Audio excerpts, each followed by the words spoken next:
Welcome to another video in which I want to go through the changes to critical hit and direct hit that happened in 6.2 and how this affects the equipment and material choices of each job, as well as updating their best in slot stat distribution as best as I can.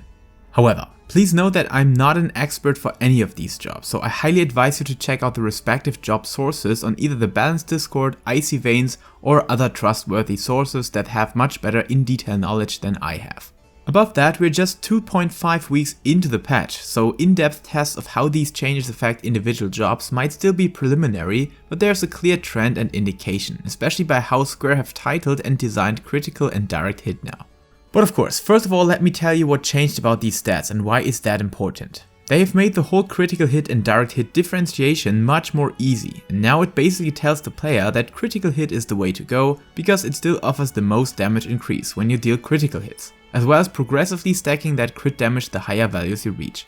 This getting supercharged by abilities like Battle Litany or Dancer's close position benefits. However, now they kinda gave the same profile to direct hit, but in a slight recessed way, so that it follows on the same logic and design as crit, but at the weaker side marginally. But that wasn't the sole end here. Due to this change, direct hit becomes a much more accessible stat for jobs like Warrior that offers skills that guarantee direct hits, which now have a bonus effect added that with higher direct hit values the damage is also increased, which leads to the use of these substats being literally applied to all jobs, and making Omni tanks or Omni sets in general a dream come true. Yes, some might have seen this as a continuation of complexity degradation that Square tends to follow on in Endwalker. But in this situation I really think it serves the purpose to make balancing for them easier and gearing more convenient for the player.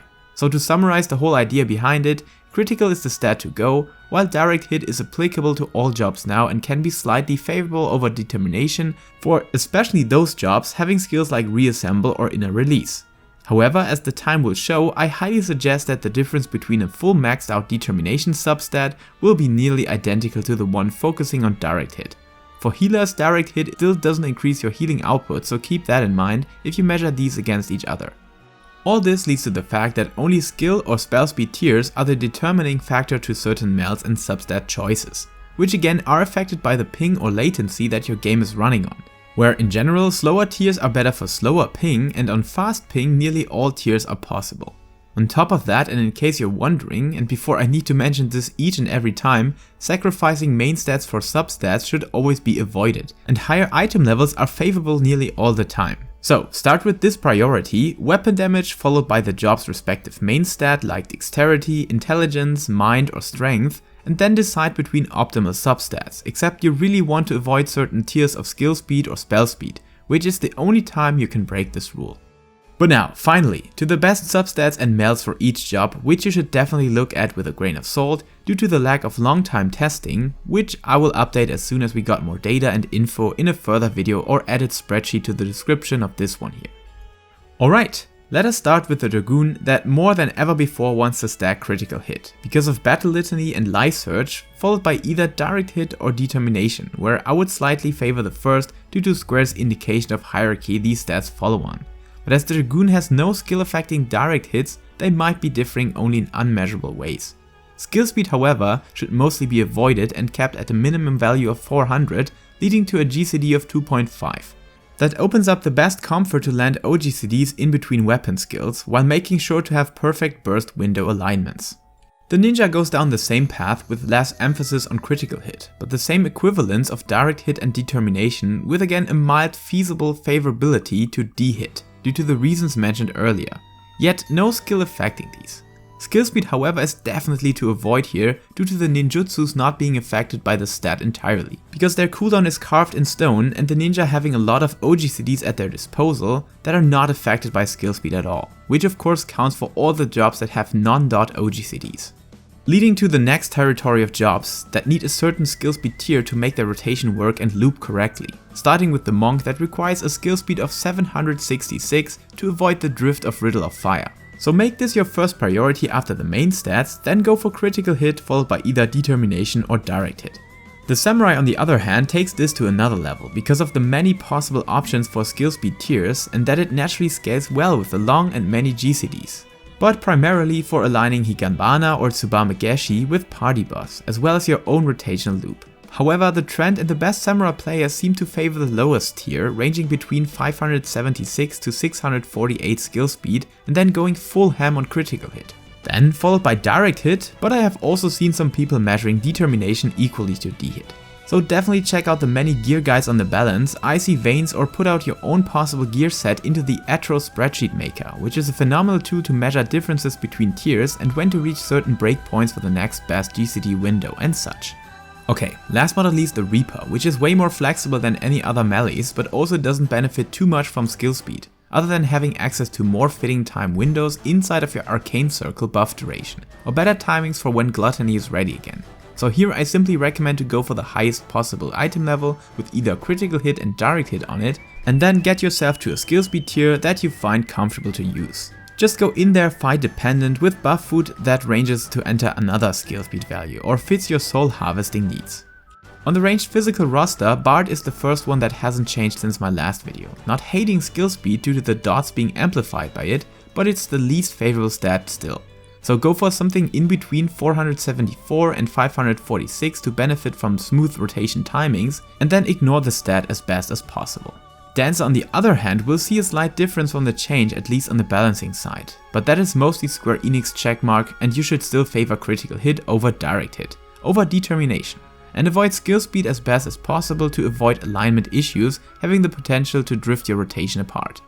Machinist, however, sees the biggest change apart from Warrior due to Reassemble being a core part of its rotation, that now is even stronger due to the new scaling nature of direct hit, changing its hierarchy against determination, or at least making it a viable choice that before 6.2 Machinist players had to avoid in favor of debt.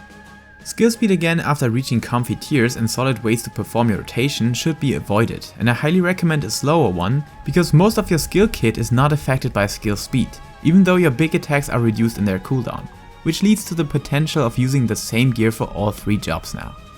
Which does look slightly different on the caster role and actually becomes the most complicated distinction among the DPS jobs, because while Red Mage needs to avoid spell speed at all costs due to the many OGCDs being a prime part of its damage output, that doesn't benefit from speed, as well as the fact that with higher spell speed our main mechanic dual cast might be affected negatively, so we're not able to weave in 2 OGCDs anymore because the next spell will be available too soon, so basically avoid spell speed on Red Mage.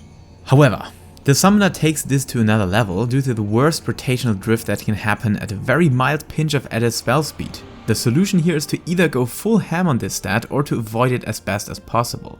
Just from using my Go Ham Pentamelding set of gear, my rotation feels insanely awkward and Bahamut and Searing Light are drifting so much apart that it can happen that I need to put Searing Light on a different spot or hold back the summoning of Bahamut.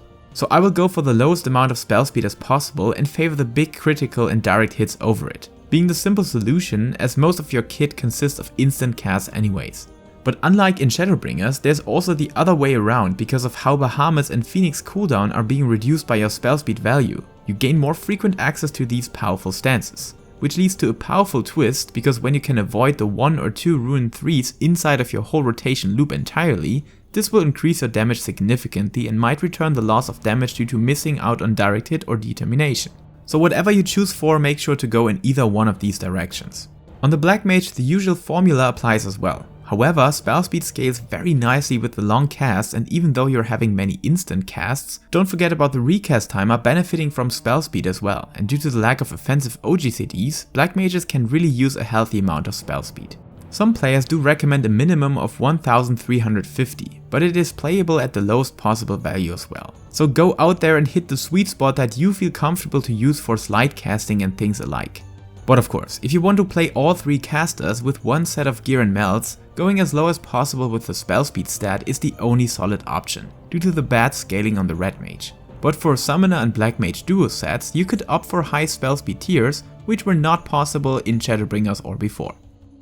On the tanking department, things are much easier than before due to how the warrior's cooldown window has been changed, and direct hit now scales properly with guaranteed chances. So again, all it comes down to are skill speed tiers, and while technically the slower you go, the more DPS you deal, there are a couple of golden parsers like Xeno that think faster builds are absolutely fine, and the only metrics to decide for the right one is ping and skill. And he's absolutely right. Still, we want to make the rotations work out as smooth as possible, so there are certain caveats you have to take care of. First up, the warrior is brutally simple in gearing now, as there's no real dependency on skill speed tiers, due to how the cooldown phase has been changed in Endwalker, working with stacks instead of time windows. So go the natural main stats, critical hit and direct hit path, then determination because direct hit seems to be a bit more favorable because of the stacking potential inner release and the infuriated strikes offer now since 6.2. Which means if you're playing warrior all alone and don't think about any other tank, avoid skill speed as best as possible. But if you do play a paladin or gunbreaker occasionally, maybe get the natural distribution on your high level items to make that possible, or instead maybe try to correct it with buff food. Yet before coming to these two, the Dark Knight has been completely released of its shackles. So the identical argument that applied to the warrior does apply here as well, because finally Blood Weapon and Delirium are stack based, not time window based. So you have plenty of time to hit all of their potential even with the lowest possible skill speed tier.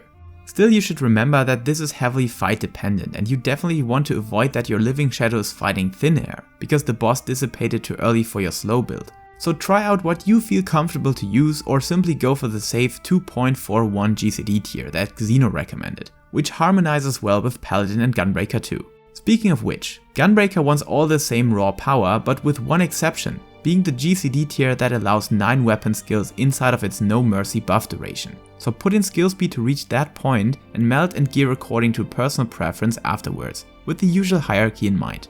Which also applies to the Paladin's fight or flight window that requires you to fit in 11 GCDs for the buff to earn the full potential. Especially as this is somehow your core mechanic to make the rotation loop smoothly, so don't be too lazy on this aspect and maybe throw in a tad more skill speed than you would do for the Warrior or Dark Knight alone. Oh, and why didn't I mention Tenacity? Isn't that a stat buffing the tank's defensive power? Yes, it does, but scales poorly, so try to avoid it as best as you can on all 4 tanks alike. Except there's a very small niche where that little extra 2 or 3% of mitigation would mean the difference between life and death, which I highly doubt, maybe in Savage Dungeons, but we will see, and I will update you when that content is getting released. Alright, last but not least, the healers. Each and every one of them profit from the same priority. The only thing that differs is how well they are balanced in regard to MP management aspects. So let me go through the general concept a bit. Piety is a stat that you only want to stack and favor over the other stats if these two situations are given.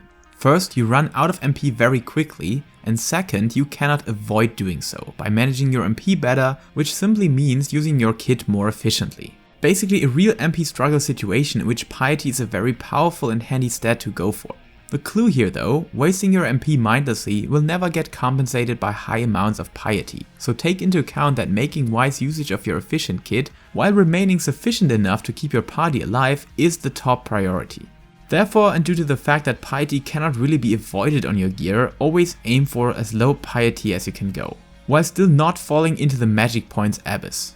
Because apart from some headroom for regeneration, this stat doesn't provide anything to your healing output, the damage you deal, or the speed in which you're doing all of this. Which leads us to another crucial thing to note. While critical hit is the stat for all jobs, the discussion between determination and direct hit becomes much more complicated on healers, because direct hit doesn't increase the effectiveness of your healing spells. So even with a possible slight lead over determination, I cannot recommend to stack it, unless you categorize yourself as a greedy AF glare mage.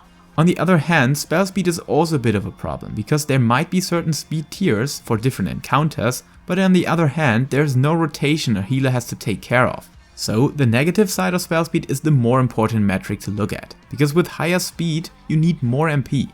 I mean, it might not be much, but technically the higher you go on spell speed, the more piety you need as well. So you're losing stats in total, for a slightly less powerful damage gain than you would have on critical hit, determination and even direct hit.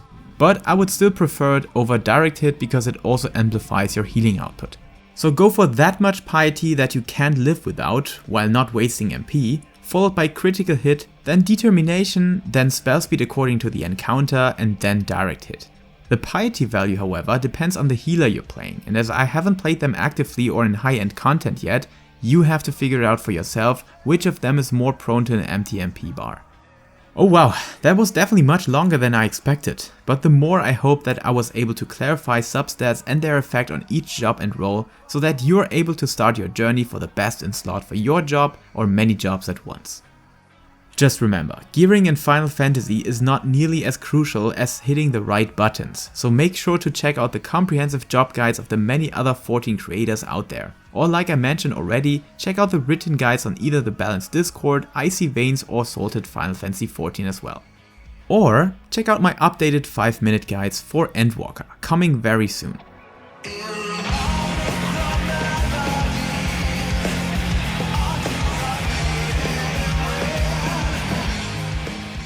Thank you all for watching, and a very big shout out to my Patreon supporters that helped me in creating this content. You're all breathtaking! See you soon, and until then, have a wonderful weekend and keep loving Final Fantasy.